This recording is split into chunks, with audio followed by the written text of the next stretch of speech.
Jesus, man.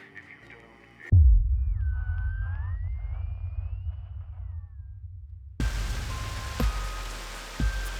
rest of your shift passes in a blur with the same words going around and around your head. Operators working for advanced detonated nuclear explosives. Initial estimates put the death toll into the millions. Did this really just happen? You pull into the driveway with no memory of the journey home. Light in the front room is on. Clearly someone else is awake. The door creaks open in the living room and you find Sam sitting on the sofa staring at the TV. The screen is off and they're clearly lost in thought. You take a seat beside them and put a reassuring hand on their shoulder. They don't look at you, but they do reach up to take your hand in theirs. Now you're closer. You can see the tears flowing freely down Sam's face. Our little girl. I know, I don't know what to do. What the hell can we do? The bastards killed Susie and millions of others, all because of their fucking war, which we never asked for. Behind the tears you see a fire. Raw fury you've never seen in Sam before. I hate them, Alex. I know you've never been a fan of Advance, but after this, they're monsters. I need to know you understand that we can't just be indifferent. We need to actually do something.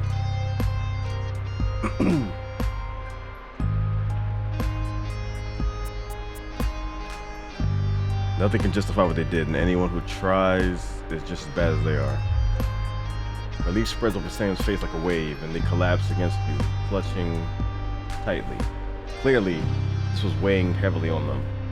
You're not sure you've even processed it fully yet, but at least you'll get through it together.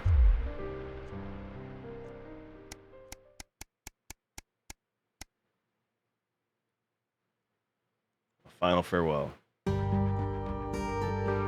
The last week has passed in a blur, a rush of things to do, but all immediately forgotten. Your memory clouded by a dark fog.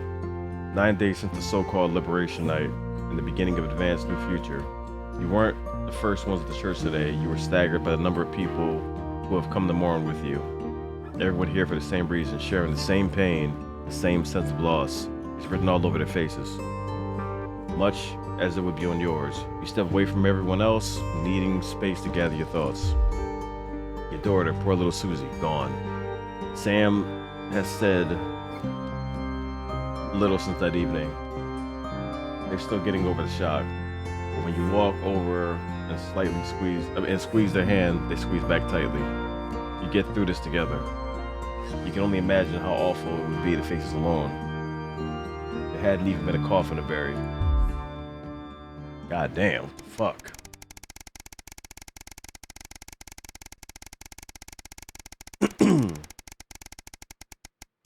Jesus.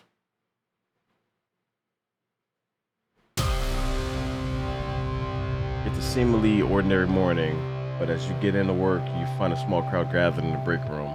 When you go in to grab your first cup of tea of the day, you can't help but overhear some excited chatter. You didn't hear? There's another one gone missing. What's that bring the total up to now? Well, I think over 100 at this point. They won't all have been reported or noticed yet. Sorry, what's going on? An excited young woman turns to you and begins to explain. Another professor went missing from Queensview University.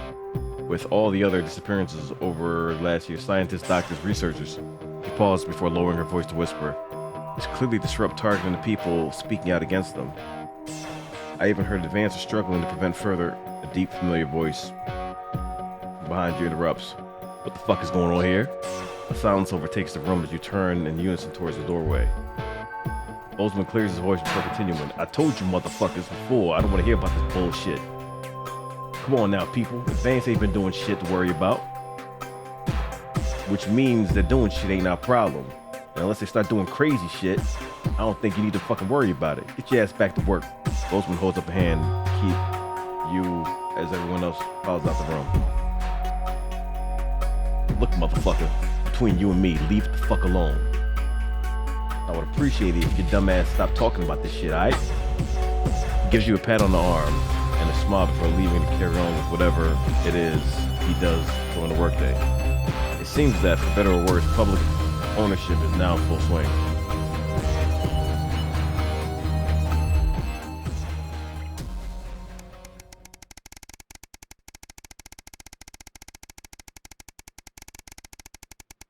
God damn.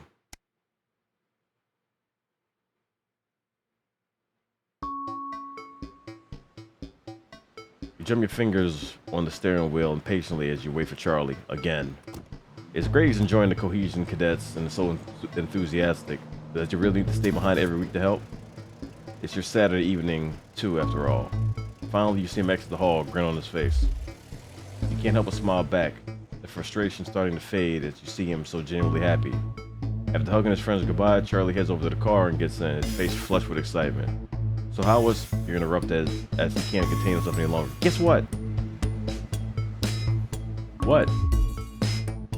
So obviously the cohesion cadets is starting a starting point for becoming a COO, a CCO. So we get a head start when applying for that, Charlie gushes. Clearly keen on explaining the news, almost tripping over the words in his efforts to tell you. Well, apparently, from next year, the top 5% of cadets will be taken into a special program to become CCMs, Community Cohesion Managers, and guess who's going to be in it? He beams at you.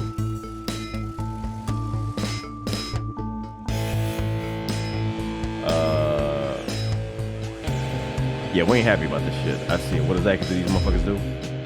Oh, well, basically, they need a new liaison team between regular people, the CCOs, and the Betterment Department. He's gonna turn us the fuck in. This little bastard's gonna turn us in. You watch. And that'll be us. People come to us with concerns, and we'll decide whether they need referrals, and if so, which department. Cool, right? So you're gonna be helping people report on their friends and neighbors? Well, yeah, I guess. But only bad people. It's about helping the community, making it safe for everyone. Charlie frowns at you. You don't like the CCO or the Betterment teams?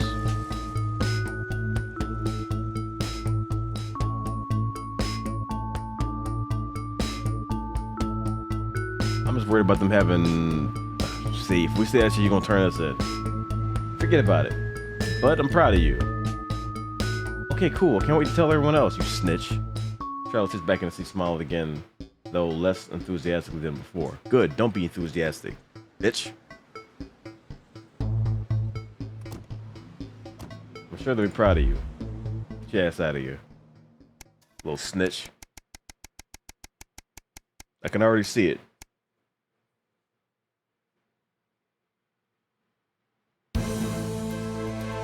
Jesus Christ, what the fuck?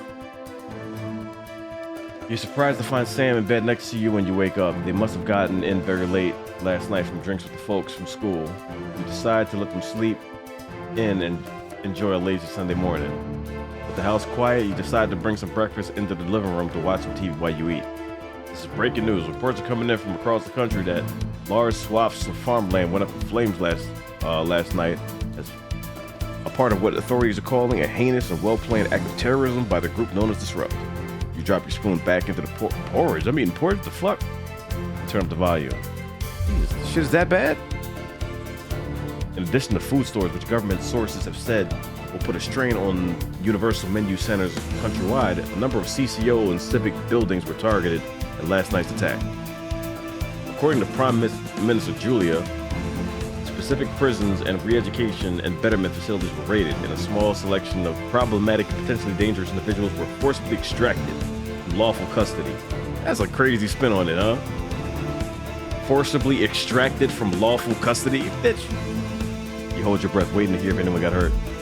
Unfortunately, it appeared that all CCOs were ill-prepared for an event like this, and Disrupt seemed much more effective and well-organized in comparison. While most of the targeted locations were thankfully empty of people, given the lateness of the hour, the betterment centers were fully staffed when they came under attack. 17 CCOs and 4 administrative staff lost their lives as a result of brutal actions of Disrupt. I don't believe that. With countless more injured, many seriously and rushed to the hospital. A few Disrupt members were captured during the conflicts, but the vast majority seems to have evaded capture so far.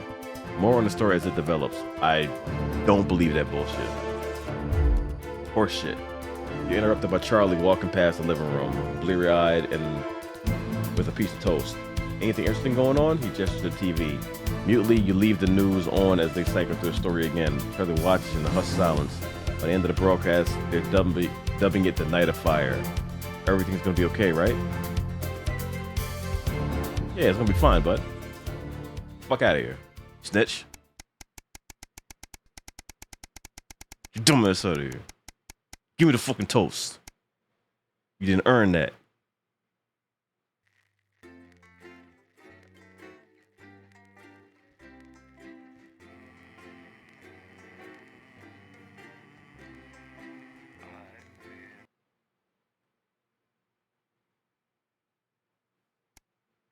Shit is fucked. A year and a half since Liberation Night. Can you hear me? Alex? Are you receiving? Calling. Come in, Alex. Can you hear the signal? Pick up. Oh. This is Alan James. The revolution starts tonight, Alex, and we need your help. Okay. Throughout this broadcast, we're going to ask you to do things that will directly help with this mass protest. Okay. I'll be talking to you regularly tonight, and I'll also be hacking in when I can. Please help get our message out. We're on the verge, Alex. You've always been fair and balanced in your approach to us. With your help, we can tip the balance in our favor. If you play our tape at the second break, that's when we think it will have the most impact. Okay. It's on your right. Got it. Followed at 10 p.m. by a chance to see the very last episode of Just the Job. So what? How's he doing? How should I know? What, you haven't heard from him? He's a wanted criminal, Colin. So's my nan, but she never misses her birthday. Your grandmother's on the run, Colin. Yeah. Armed robbery, resisting arrest, double homicide of the same bloke. Yeah. Right laugh. What the? He's all right, though. No, he's got this far, and your brother was fine. We're going in 10 seconds, everybody. Wonder what they're doing to him. Annoying him, probably. Not probably, definitely. Going in 5, 4, 3. Good evening. This is the National Nightly News, broadcasting across the territories. My name is Megan Wolf. Our top stories tonight. Future legend. It's been 40 days since Disrupt conducted multiple attacks across the territories. During the coordinated action, subsequently dubbed the Night of Fire, emergency services were kept busy at the agricultural centres, while a series of covert attacks were carried out freeing political prisoners, including former newsman Jeremy Hey, they got him out. Nothing has been heard from the missing journalist since the violent Disrupt attack on his Nice. convoy 6 weeks ago. Donaldson was on his way back to Betterment after his notorious court appearance. All of us here at Channel 1 hope that wherever he is now, he's safe. They got the homie out. Food, glorious food. With the last of the menu centres definitely helping them now. in territories 5, 8 and 14 today, Advance confirmed that the programme is now in full operation, providing free food for every citizen of the new future. What started as rationing during the 20-week war has blossomed into a social contract that is the envy of the unawakened world. Jack Tractorpants, spokesman for the menu centres, said today that while they can guarantee the contents of every box is nutritious, the actual quality of the meals you cook depends on whether you have a touch of Chef Jordan Rankley or the culinary skills of a professional footballer. If I were a rich man, problems in territories 11, 17 and 22 today as striking bosses attempted to undermine their new economies. With seemingly no awareness of irony, the former CEOs and MDs have come together to form the Wealth Creators Union, with demands including a return to 150% bonuses, private jets and mandatory grovelling zones. In an annoying show of petulance, the former elites drove their luxury vehicles at 10 miles per hour up and down the motorways of their respective territories. The coordinated protest of elites inconvenienced several 100,000 of their employees. Some fun now. Signs of ever more resistance to Advance's radical policies today as popular resistance movement Disrupt extended their reach further across the territories. The organisation's emblem appeared in every major city across the territories last night in a well-coordinated publicity stunt, which has seen them dominate the headlines. Asked about the impressive display earlier today, Disrupt spokesperson Alan James said that the movement was reaching what he described as a critical mass. A poor choice of words given recent history. And a few stories we've been following for a while reached their conclusions tonight. Swing Low, Sweet Chariot. The national outbreak of low-hanging testicular syndrome has been finally traced back to the activities of Remington's Fist. What God at first damn. seemed like a booming success for Sophia Rimington's pet project. Oh, fuck has ended that. comfortably for men throughout the territories. Jesus As Christ. 60 Sophia, who resigned this morning, Kill me. commented that the men should stop Shoot me in the face if that They were happens to driving me. off so quickly that one photographer's foot and both of his nuts were run over in the kerfuffle after falling out of the bottom of his trousers. Oh, god Painful damn. end to a difficult reign for the youngest female Fuck CEO that. in history. Fuck no. Fun guy. Unexpected news today as two familiar scientists announced the birth of an extraordinary child. The underground struggle of doctors David Wong and Ingrid Svorsborg-Horgensvoort captured the hearts of people around the world. Wait, they- and what? after an arduous return voyage, which took over a year, the couple say they've never been happier. Since when they've been a couple? To be healthy, if a bit partial to the airing cupboard. Bruising bride. Things seem to have gone from bad to worse for Mr. and Mrs. Hansleaves as speculation emerges as to the state of their marriage. As Tiffany completes her 10 months community service for the assault of revellers at the wedding, Jesus. Johnny told a close friend that she seemed to be happier cleaning pavements than she ever did cleaning my trophies. A source close to the couple said, although they're terribly unhappy, they want to stay together for the goldfish. All that, plus we'll be taking a trip to Dangley Parks for the notice board, as well as getting a sneak peek at the hottest ticket in town. That's all coming up on tonight's National Nightly News. People of the territories, today is the day we take back control. Soon it will be time for you to help us again. Come out of your houses, block the traffic, bring the capital to a standstill. I've met so many of you in my travels up and down Territory 1. You always ask the same question. How can I help? Well, this is how. And as for when, you'll know. Keep watching.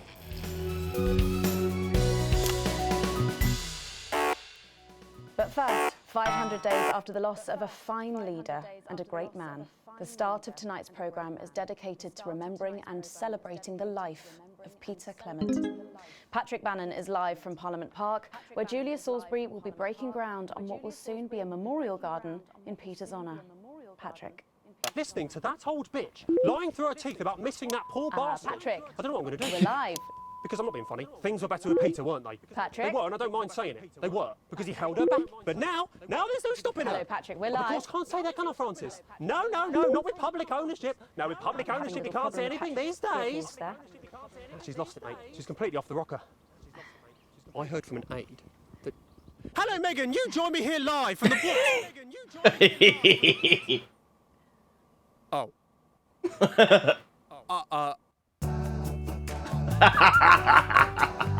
We'll be going live to that groundbreaking ceremony just as soon as we can get Patrick back. Meanwhile, let me just say, I think the memorial gardens are going to be gorgeous. I've had a sneak peek at the designs, and Alana Marsh has done a fabulous job. The cat, what the... Oh, shit.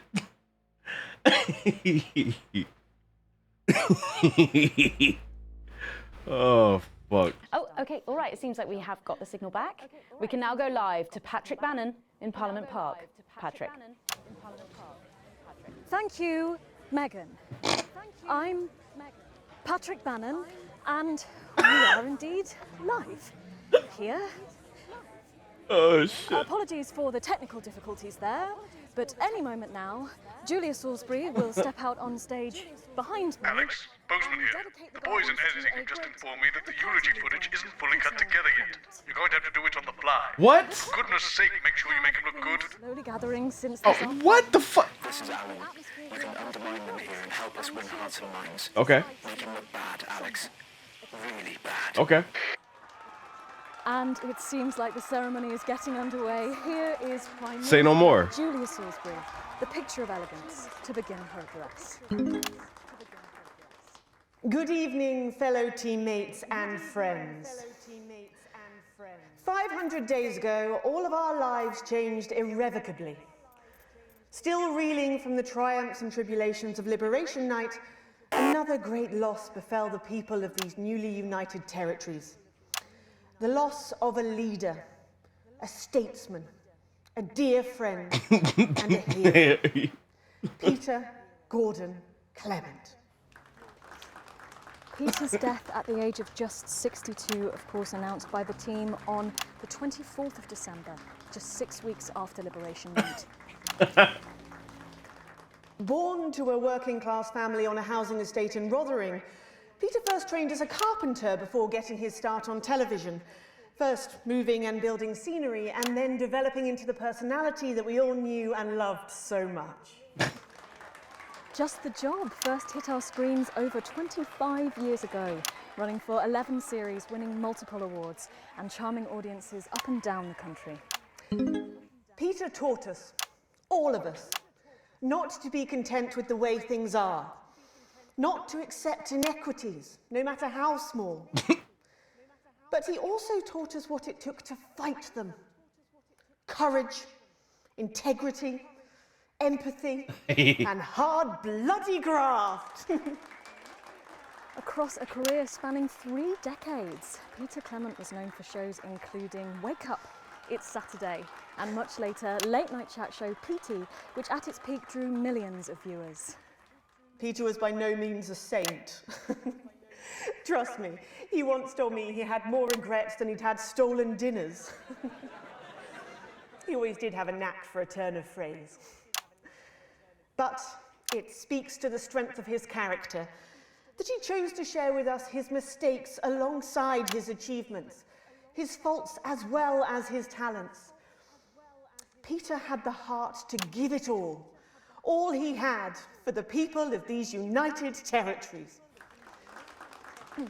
Famous for his potty mouth, it's estimated conservatively that Peter Clement uttered over 1.5 million swear words during his career, though some sources put this figure well in excess of 2 million F-bombs alone. Gripped by illness as he was in the weeks and months leading up to Liberation Night, he wasn't the man we loved. But his eyes still twinkled with that familiar joy for life, that spark of wit and wisdom of a life lived for others. Prime Minister Clement, of course, died from apparent liver failure after suffering from the long-term effects of alcohol abuse. I first met Peter nearly 20 years ago, moments before I was supposed to give a speech. Not unlike this one, actually. Only I'd spilt coffee all down myself, and I was young, nervous, desperate to be liked, and from behind me I heard, "Christ, pet, you've either pissed your kecks or sprung a leak, but either way you got a problem." And before I could even say a word, he'd stripped off his dry trousers and insisted I took them. That was the sort of man that Peter Clement was. Kind, compassionate, sensitive, a brilliant thinker, a natural leader, but mostly a good man.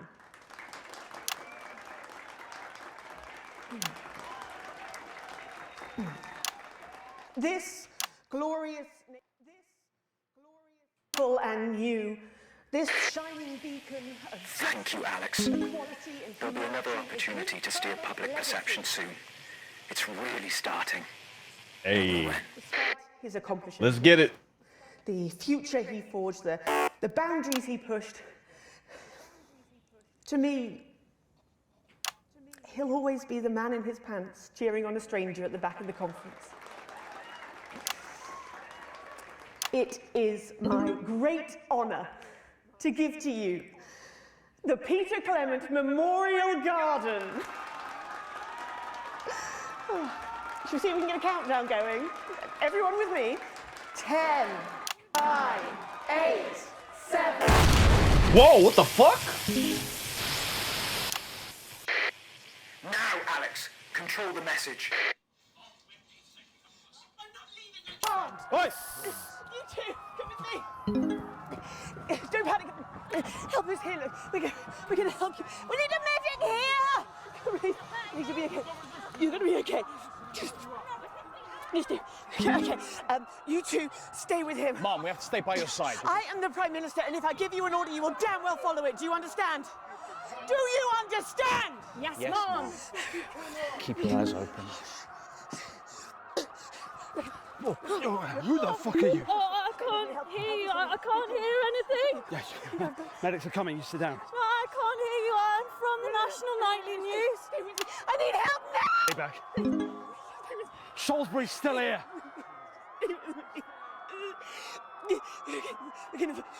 Julia Salisbury! You were guilty of the murder of more than 10 million people! Target armed. Response! Haven't you done enough? Look around you! This is what your precious freedom looks like, is it? Under fire! Whoa! Territory 1, rise up! Take to the streets, the time has come! Stop fires! Break windows, draw them out! They can't stop us all! Resist! Distract! Lower your weapons! Yo! Mom? I said, lower your weapons now! Centigrade authorization was granted. None. It was unnecessary. Can't you see? Will you turn that off, please, sir? I said, please turn that off. Shocking scenes from... Is this not enough? You've just seen them execute unarmed civilians. People like you and me. So why are you watching this? Why are you not in the streets with us tonight? What will it take for you to get up and be a part of this? March on team headquarters, storm the building, demand elections, demand answers. Be what you were born to be, the once and future free. That means by now. Don't go away. We'll be back after this. That didn't go so well, Alex. But we can turn it around in the next segment. The unit base. Jesus. It's becoming a weekly event. No, it's different tonight. This is the big one. Great. So there's a revolution happening outside and we're off to dangly fucking parts. That's journalism, apparently. Can we get set for the next sequence? Things are going pretty well for us. Sales are through the roof. So we thought Jesus. what better way to celebrate than to go back to where it all started. Unnecessary collections and companion magazines. Join today and you could receive a private education, an unbearable sense of entitlement, and your own middle initials. And if you call now, you'll also get this overconfidence in your ability. During this next section, a cameraman working in the newsroom who's one of us is going to get a coded location out. We don't know yet which camera he's on, but if we find out, I'll let you know. Just keep your eyes out for the fist and try and keep it on the air for at least 5 seconds. Okay. Our operatives will do the rest. Say no more. And this is your new makeup artist, Craig. No. What? No. 10 seconds, everybody. Sorry, Craig. It's a no. Okay, we are going in 5, 4, 3. Welcome back to the National Nightly News with me, Megan Wolfe. Very shortly, we'll be heading on over to the final episode of what has quickly become a huge hell yeah. feature, the notice board. But before we do, let's chat with Philippa Radon. Tell me, why do you think the public love the notice board so much? It's real. There, I said it. It connects with people. You know, people look at us and they say, those are real people struggling with real problems. That's a really interesting point. Yeah, I mean, I was saying to my PA secretary as I got out the limo, I was saying, it's good for people to see normal, authentic people like them on TV. People like you. Yeah, precisely. Right. Unfortunately, then I was interrupted by some dreadful wretch who wanted an autograph, but a swift kicking from security soon put him back in line. Yes, well, I think it's really good that our screens are filled with such relatable stories. So the notice board is coming to an end after a sensational time at the top. No, I want more. You've made this show so successful. It's a combination of so many things.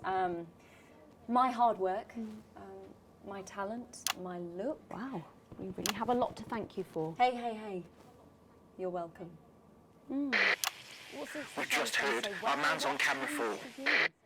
I have a real sense of responsibility now. You know, a sense I've been entrusted Get back to the interview, Alex. something precious, and that I should use that platform for good. I think that's really important, that we should use this platform to do good in the world. I agree. That's exactly it.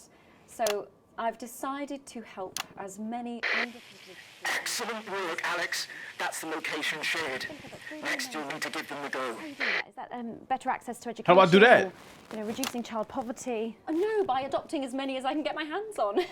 Oh, okay. How many children have you adopted? Oh, we're well into the double figures now, Megan. I stopped counting in the late 30s. Goodness, that is a lot of children. Yeah, once we finish putting them into the guest room, I'll have to put a futon in the laundry cupboard. Oh, you really are some sort of hero. Hey, I live a privileged life. What can I say? I mean, any child I can take on is a child rescued from suffering. Poor children. Were their lives really that bad before? Oh, they're Northerns, I presume so. Okay. Yeah, it's shocking to think, actually, that only 1 in 10,000 children have a celebrity parent. I'd never thought of it that way before. And I'm doing everything I can to fix those numbers. What do you think it is about your life that's so desirable, then? Well, it's mainly shame and panic interspersed with expensive bottled water, so actually, if anyone wants to, I'd happily trade. Now that I can relate to. Right, you better go off and get ready. That was Philippa Radin sharing some thoughts about her lifestyle. I think it's really important to stay grounded and keep everything in perspective. Clearly, not everyone else agrees, but that's enough for me. Let's go now over to Dangly Parts for the final ever episode of the Notice Board.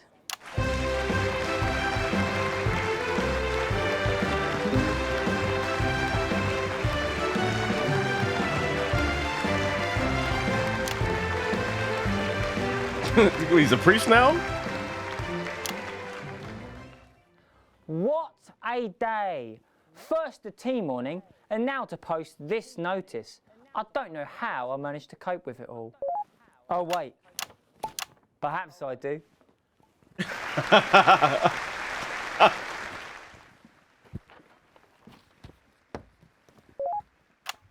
Oh! By St. Barnabas, what on earth is all this? Freeze, dirtbag! Oh, Laura, it's you. I thought for a moment you were a knife-wielding mugger or stabber. No, I'm afraid not. It's just me, a community cohesion officer, responsible for keeping crime at record lows. Of course. I keep forgetting that thanks to you and your colleagues, violence on our streets is a thing of the past. What's all this, Vicar? I know! It's a disgrace.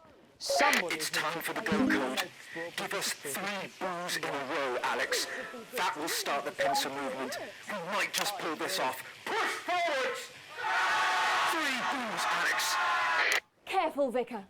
It looks heavy. Ha! They don't call me the Right Reverend. Ripped for no reason. Yes! It's no good. It looks like all those crucifix classes were a waste of time. Perhaps you, a young CCO, would be able to move it. 2 for 2. Fantastic.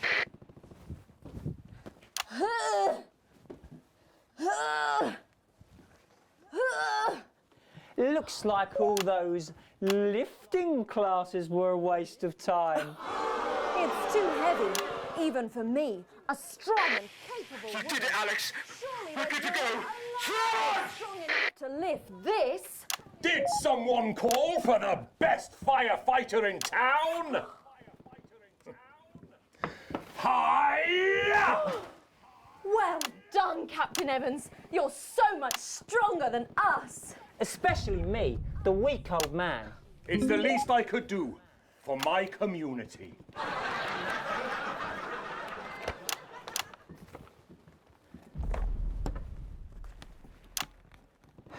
No luck catching the little devil then? Unfortunately not. The ferret struck again last night. When Ray opened the post office this morning, he found that every single stamp had been pre-licked. My God! Some people have no decency. Sadly, if we don't catch him before tomorrow, we may have to cancel the village fete. Don't worry, we won't let that happen. Will we, Vicar? No, no, no. Laura, tell me, why do they call him the ferret? Some say it's because of his sneaky nature, but really it's because whenever he strikes, he always leaves behind the foul stench of urine. Never fear, officer. We'll catch this pissy nuisance and save the village fleet. Or my name's not Captain Danger Evans. The community cohesion team are doing their best, but they simply don't have the smarts to solve this mystery. But I know someone who does. Someone who's about to blow this thing wide open.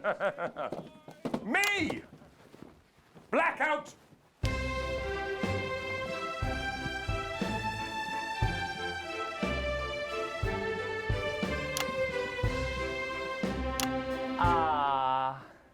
It's the morning of the village fete, thanks to theatrical convention. I sure hope everything goes to plan. Oh, look! There's Mrs. Craven setting up her cake stall. And look, there's the motorcycle display team setting up for a show that will be far too expensive for live television. I'm going to set up the coconut shy. What are you doing, Vicar? First, I'm running the tombola. Then, I'll be selling forgiveness for money. Aren't you judging the jams? I couldn't possibly. Well, that sounded like Mrs. Craven. Looks like someone sucked all the jam out of her donuts. Shut down! Ferret has struck again! Whatever are we to do? Although I'm very competent, I have no idea how to solve this case. I guess we'll just have to cancel the fete. Hold it right there, Ferret. Me? Have you been drinking from the fire extinguishers again? Not you, the Vicar. I don't know what you're talking about. Admit it. You wanted the village fete cancelled so you could have the day off, didn't you? I already have to work Sundays. I shouldn't have to work 2 days a week. But how did you know? Well, my first clue was the smell. Yes, I do smell of urine. Next, I noticed that the vicar's tongue was particularly dry, almost as if he'd been licking thousands and thousands of stamps. Or perhaps eating Mrs. Craven's baking. Which brings me on to my third clue. The vicar said that he had no more room for jam. Almost as if he'd had his fill. Precisely. But you managed to figure it all out from that? Well, I also found this at the scene. That proves nothing. No! Get him out of here, officer! You did it, Captain. You could say you ferreted him out. Hey, come on. Let's go and have a party in my massive garden. I am doing well. Thanks to you, we're all doing well.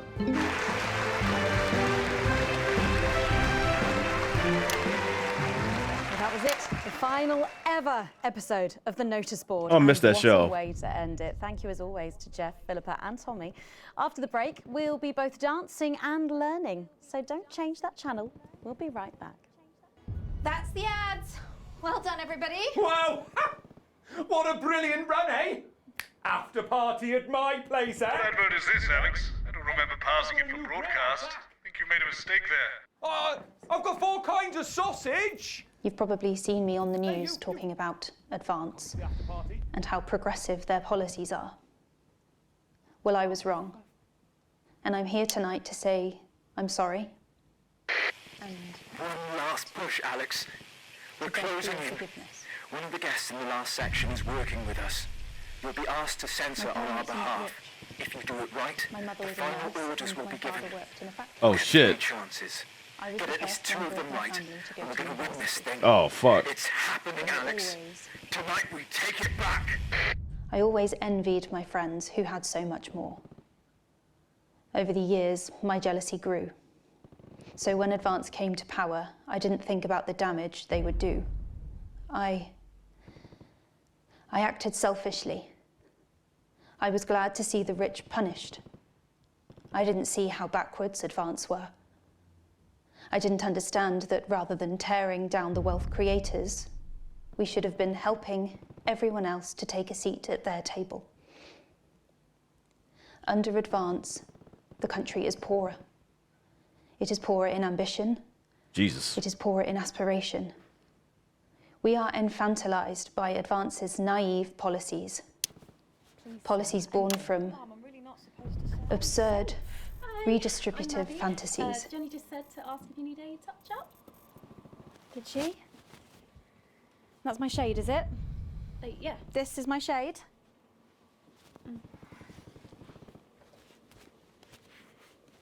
Damn. You can run back to Jenny now.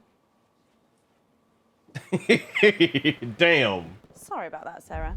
Nothing you can tell me. At all, like at all. They said no one's died, that's all I can say. 10 seconds.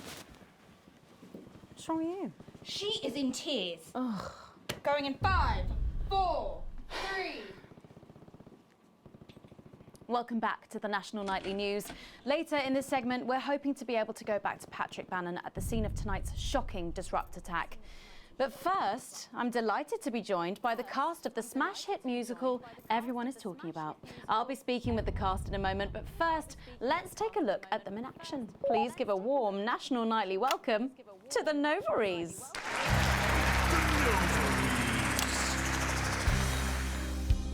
Hello? Doctor? Yes, I see. Thank you for letting me know. I have a decent life. I'm a happy, loving wife. And my job is well paid and fulfilling. I have a husband, John. He's due home soon, won't be long. And I have to tell him something that is absolutely chilling. We share coffee in the morning, and we make love every day. Damn. We take time alone together to talk and laugh and play. We prioritize our needs. We do charitable deeds. But the flowers of a happy life are now beset by weeds. I'm home. Oh, darling John. Oh, dearest John. There's something very wrong. I've just had a conversation with our doctor, David Wong, so please be seated. This news will make you feel defeated. The scans revealed a lump. You poor unlucky chump. Is it cancer? We're so done. We're having a baby. How can this be? Oh, woe is me. Why has this happened to me? I always wear 2 condoms for the maximum of safety. In our tiny flat, we built a peaceful habitat. Now our lives are fucked. We're having a baby. Oh, wait. Now you can't have any wine at book club. God damn it. There won't be any time for foot rubs. Now your hair will stink of weed. And you'll start to disagree. And forget about that holiday in Territory 3. No more waking up at 10:30. In fact, you're never going to get a good night's sleep again. No more snap decisions to go on to a club. You'll be lucky if you even make it out to the pub. Why can't we be more like our gay and lesbian chums? The only glue they have to deal with comes from personal bums. Now when I take a sick day at home, The parasite won't leave you alone. how he's grown. We're our top priority. I look after you, and you look after me. Ain't no trouble and strife. We got a childless life. No one wails and no one walls. No one draws things on the walls. A happy husband. A wonderful wife. We got a childless life. We're having a baby. We're having a baby. Changing nappies daily. We're having a baby. No more weekends by the coast. Now your kid is uppermost. It's more than a passing craze to have childless days. We're having a baby. Food and drink thrown everywhere. Death trap toys at the top of the stairs. Every parent prays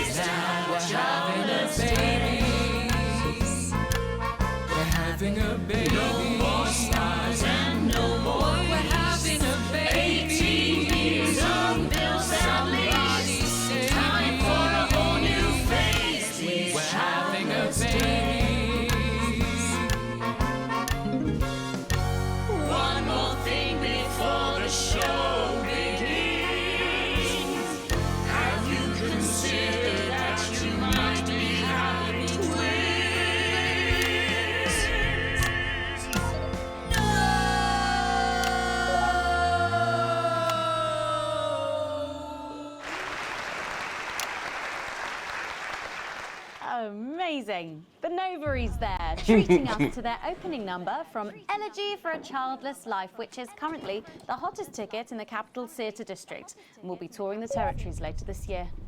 Right then, come on you lot, come on down, let's go, don't be shy. Hello. Hi, Megan. Hi. It's an honour to be here. Oh, really? Are you fans of the show? Yes. Used to be. Well, listen, let's get stuck in. Your amazing musical. Now, I mean, not only do you perform this show every single night, With matinees on Wednesday and Saturday. right, but you're also the show's creators, am I right? Well, everyone contributed their ideas, and then some of us went away and did the actual work on the script. But no, it's very much a team effort. Oh, that's fantastic. How rude of me. I've not introduced any of you. I'll be the one being replaced next. Let's go down the line, shall we? Hi, I'm Jack. Jim Blunt. Pleasure to be here. Jennifer Boram Woodley. Hello, I'm John Sapley. Used to be in the business professionally. My name's Jill, with a J. And I'm Janet. I'm the youngest. That's incredible. And you were all friends previously. I mean, what a coincidence, right? with your names beginning with a J. Oh my goodness, guys! Our names all begin with J. How have we never noticed that? Because you haven't typed them out 1,000 times, maybe? You knew. Damn, the resentment. I thought we all knew. It's bloody obvious, isn't it? I just thought we were doing a funny thing where we never mentioned it. And I believe, as well as being friends, you're also couples, you know, in real life as well as in the show. Well, oh, well, not exactly. I'm not married to him. I'm with Janet. And I'm with John, you lucky bean. Jim and I are married. 4 fabulous years. Well, that must make for some confusion in the rehearsal room. Well, you should have seen the first draft. Jen decided that Jack would play Jim. I Jesus. would play Jack. Jen, Janet. Jill, Jen. Janet, Jill. What the fuck? What about John? Well, my character was originally just called Man 1. It was allegorical. It was very confusing. Not for a professional. After much toing and froing. And gnashing and wailing. And gin and tonic. We decided that we'd just use our own names, which is less truthful. We're also less likely to go into the wrong dressing rooms. Oh, God, yeah, that would be very embarrassing, wouldn't it?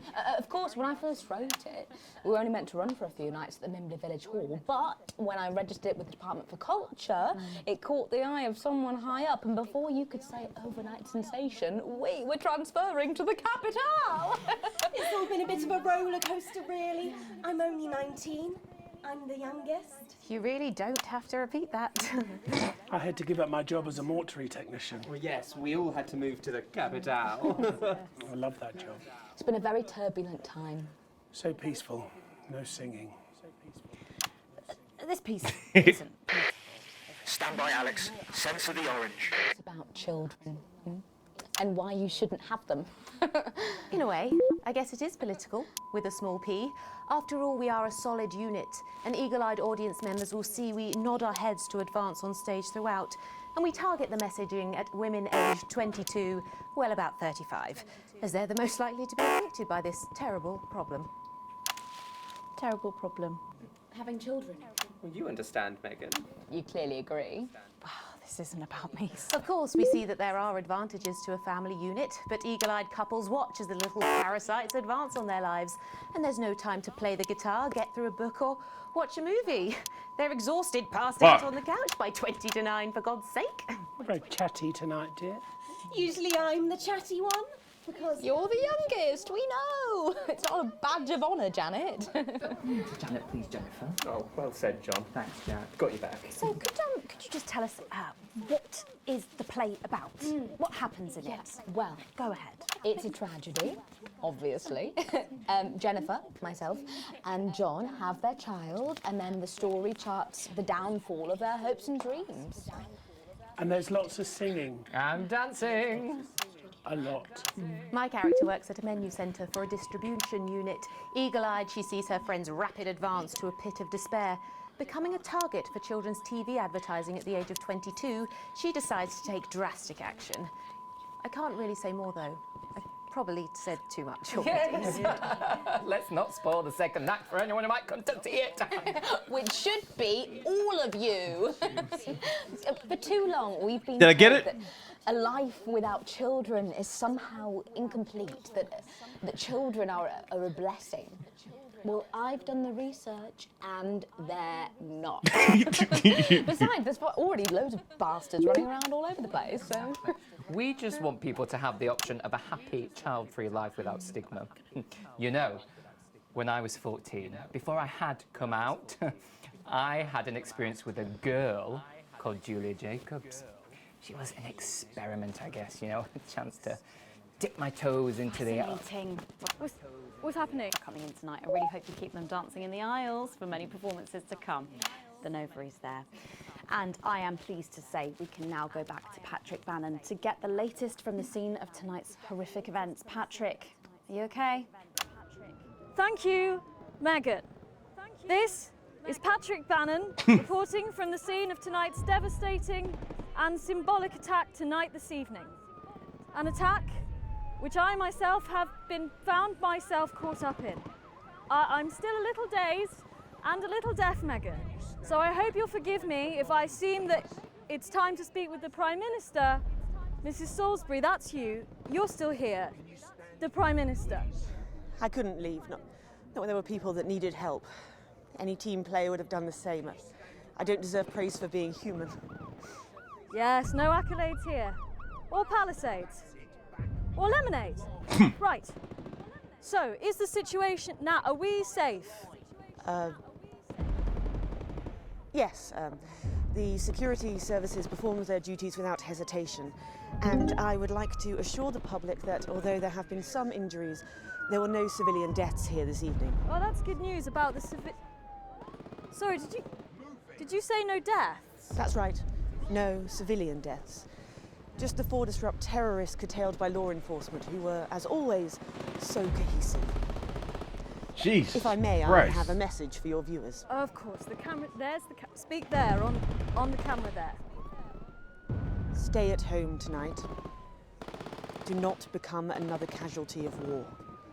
The fuck? Disrupt have had their moment, but as the dear departed Peter Clements once famously said, it ends today.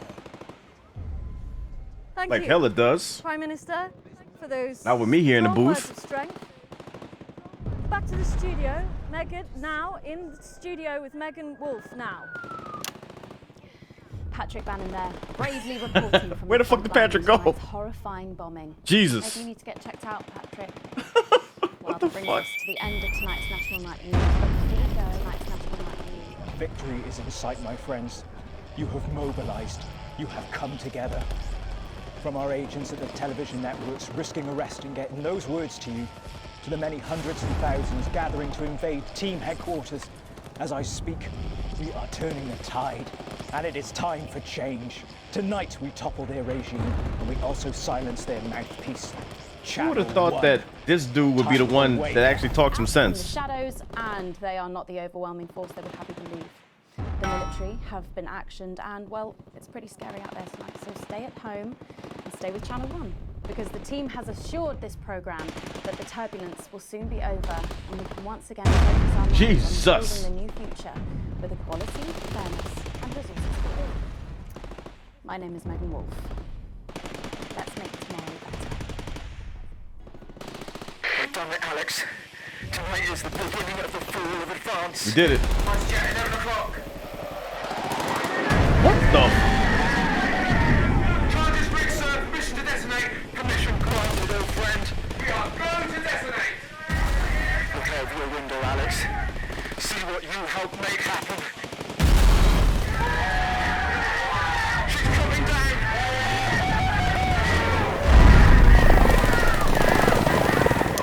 Sir, up there.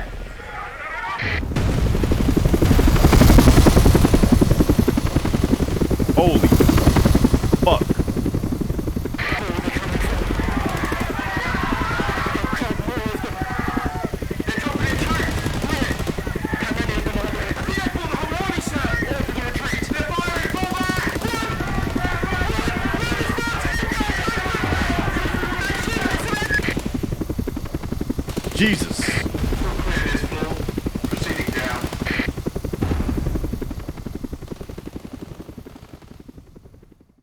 That's why she was saying that shit on TV.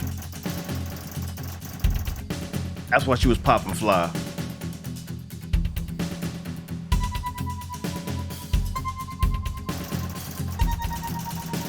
Got my full wages though. I ain't broke no more.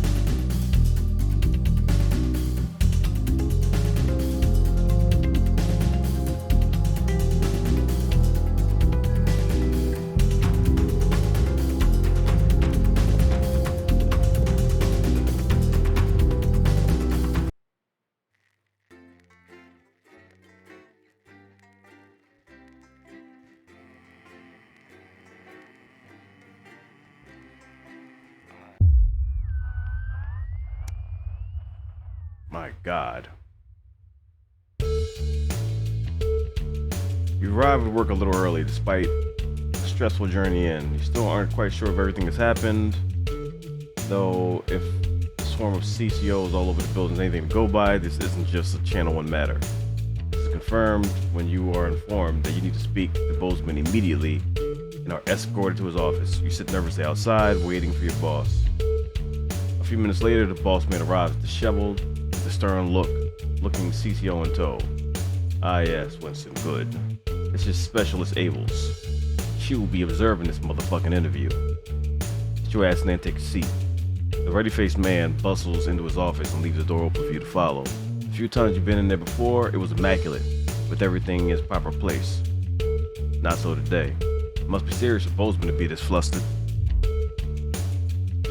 So, Alex, you know why the fuck you here? Bozeman's eyes are sharp and his gaze is fixed on your face from across the desk. Abels is standing behind you. Out of sight, definitely not out of mind.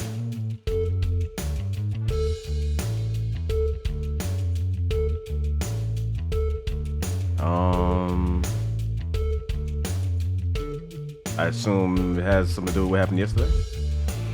What happened last night was nothing short of the culmination of a heinous and outrageous campaign of terror that the Disrupt have been reaping on this nation's territories. Bozeman shoots a glance behind you to your left where your CCO observer is standing. And it is, of course, our duty to root out this rod wherever we find it. Prevent anything like this shit from happening again. I've been asked by Advance to perform interviews with all staff members involved, and will be submitting a personal review of your motherfucking performance, both during the incident question and throughout your fucking time here. This can only end well. He'll shoot you a quick smile. Don't worry. It'll all be fine. Arrange some papers, Bozeman clears the throat and begins. Obviously, a lot happened last night, and I have a number of interviews to conduct today, so I'd rather none of them take any longer than necessary. Please be brief, concise, and clear in your answers. You nod. Reviewing the broadcast, we noticed something a little odd about a particular camera choice. It was while everyone else was talking. Oh, where did I put it? Ah, yes, here. You recognize this? With a flourish, Bozeman produces the leaflet from the notice board and places it on the desk in front of you. I assumed it was part of the set. What else would have been there on camera?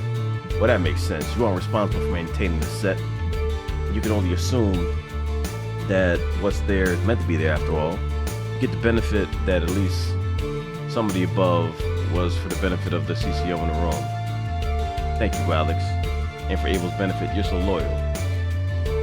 Not exactly subtle there. There was one thing we noticed on the finale on the notice board. Bozeman picks up some notes on the other side of the desk. You seem to play an odd choice of sound effects relatively early on. Now, the script was expecting laughs, but all you played was motherfucking booze. Why the fuck you do that?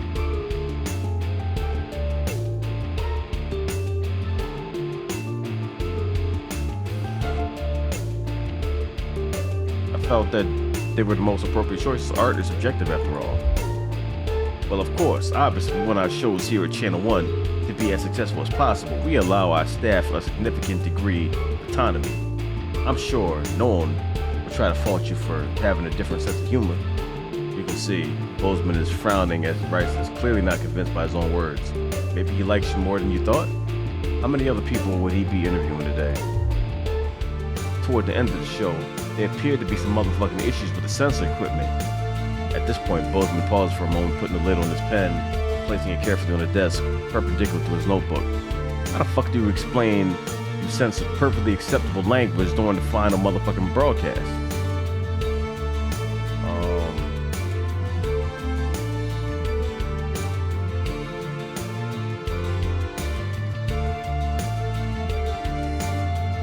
I just do what the display tells me. I don't decide what's supposed to be censored. I suppose it's certainly possible that the machine could have malfunctioned. Much more likely than the malfunctioning of such a competent employee. We'll make sure to have maintenance look at it right away. At the price we paid, I expect this motherfucker to last at least 20 years. It's like the last one, Bozeman chuckles. How many questions will you have to answer? At this point, Bozeman took out a pair of glasses and placed them somewhat delicately on the end of his nose. Then the portly man leaned forward to examine his notes in detail. Now obviously, we expect the odd bit of interference here and there, unavoidable. However, he paused, turning the page to an agonizing pace. At an agonizing pace. Interference is not the same as terrorist propaganda. Would you care to explain how quite so much of their motherfucking message found its way on our airwaves?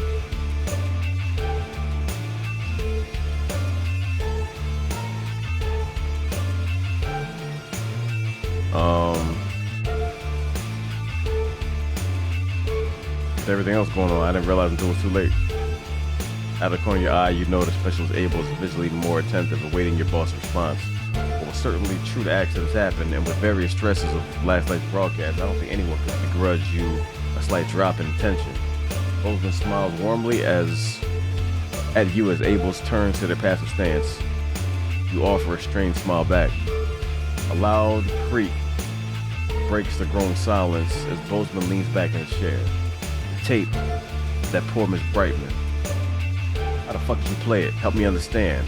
Why play that tape? As you meet his gaze, you're almost surprised to see an earnest concern in the old man's eyes.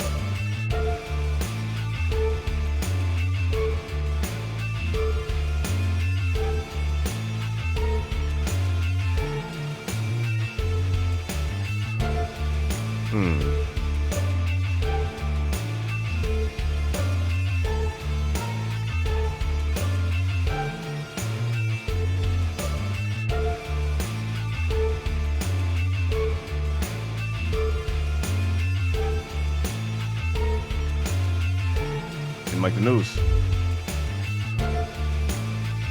You watch as Bozeman slowly cleans the glass before answering. Well, at the end of the day, you chose to do it, Alex. I don't know if I've done the same in your shoes, but I think it's clear enough that you thought it was the right thing to do, and that's all we can ask you. He clears his throat and leans forward again, a smile once again on his face. I believe that's all I have for you anyhow. Thank God it's over. I think that's all the information we need now, Winston. Bozeman looks questioningly at the CCO, but by the time you turn around, the moment has passed. That should just go home for now. There's no work for you until we get a new satellite tower up. But of course, don't leave town. I may have more questions for you following the other interviews. As you leave, you see open hostility in Specialist Abel's eyes. But you know there'd be consequences.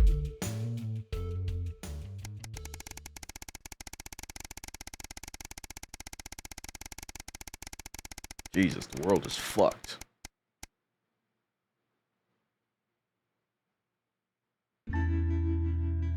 It's your anniversary. A week away.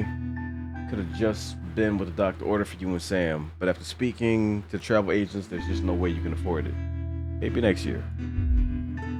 Still, just because you can't have a holiday doesn't mean you can't make tonight special. You have the day off today. You could try to make a nice romantic meal for them in the evening. This evening. Though they did expressly tell you not to bother this morning. You think a cheap last-minute gesture won't change anything, with their exact words.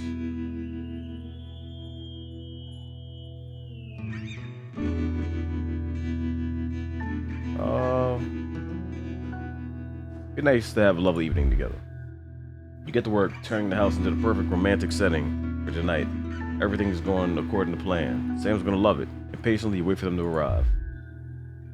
Even you and Chris seem to be on the same page for the first time in years. Maybe it's been long enough for them to forgive you, or perhaps they've decided they were unfair to ask you. Either way, you're grateful for the newfound peace. They've even helped you clean up the house today, so when Sam gets back from work, it'll be pristine. Your keys in the lock and put the final touches in place. As Sam steps into the hallway, you're waiting in the doorway to the kitchen, dressed to the nines and acting as nonchalant as possible. Alex, what's all this? Oh my God, did you clean? And what's that smell? They give you a quick kiss as they step past you into the kitchen where the banquet is laid out. Candles lit with Chris and Charlie standing quietly grinning. Oh my God, Alex. Happy anniversary, motherfucker. Happy anniversary comes the chorus from your two cheerleaders as Sam turns to you, smiling with tears in their eyes. Alex, perfect.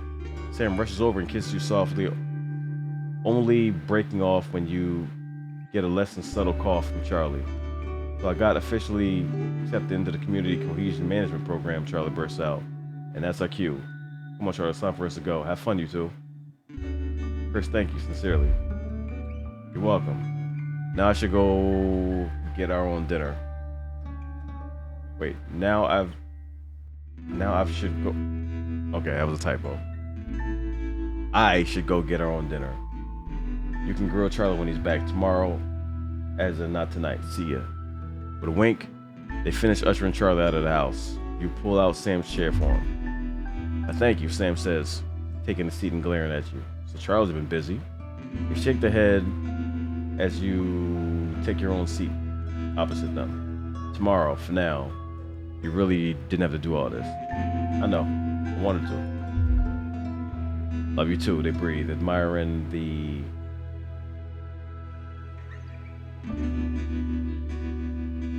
Monopoly?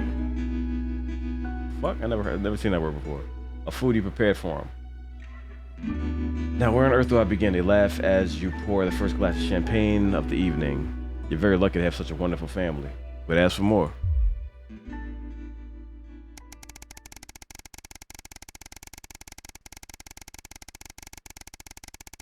Jesus.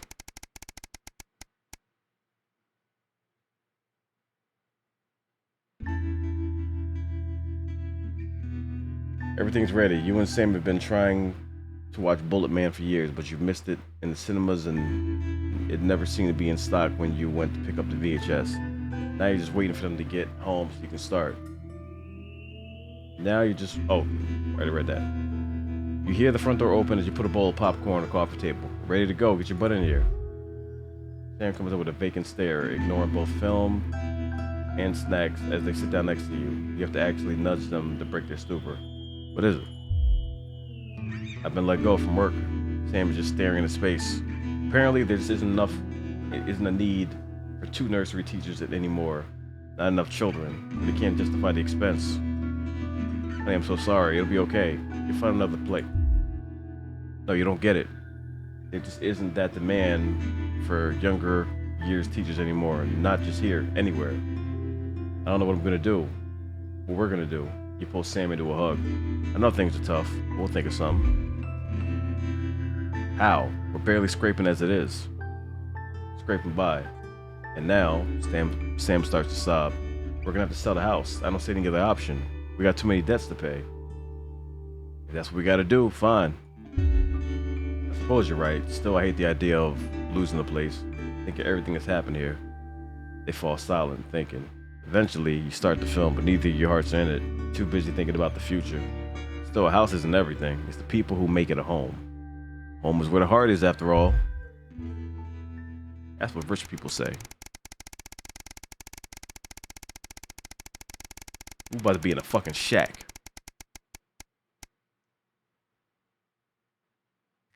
I'm glad I'm not the only one who's never seen that word before.